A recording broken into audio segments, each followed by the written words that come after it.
ଅଜଣା ଶଙ୍କା ଓ ଆଶଙ୍କାର ଦିନ ଆମକୁ କେବେ ଜଣେଇ ଆସେନି।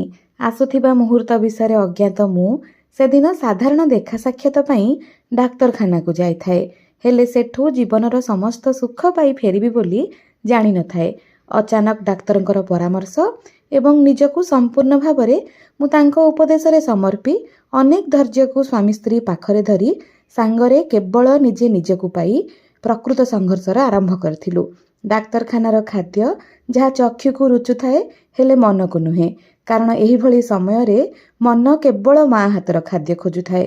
ସବୁ ମଧ୍ୟରେ ଢେର ସାରା ସାନ୍ତ୍ୱନା, ଅନେକ ପ୍ରକାରର ପରୀକ୍ଷା ନିରୀକ୍ଷା ଏବଂ ଭିନ୍ନ ଭିନ୍ନ ପ୍ରକାରର ଚିକିତ୍ସାକୁ ଅତିକ୍ରମ କରି ସେ ଆସିବାର ପୂର୍ବ ରାତିରେ ପରସ୍ପର ସହ ଶେଷଥର ପାଇଁ କେବଳ ଆମେ ନିଜ ଦୁଇ ଜଣଙ୍କ ସହ କିଛି ସମୟ ଅତିବାହିତ କରି ଏବେ ଆମେ ପ୍ରସ୍ତୁତ ନିଜ ସନ୍ତାନକୁ ଦୁନିଆକୁ ଆଣିବାର ନିଷ୍ପତ୍ତି ସହିତ।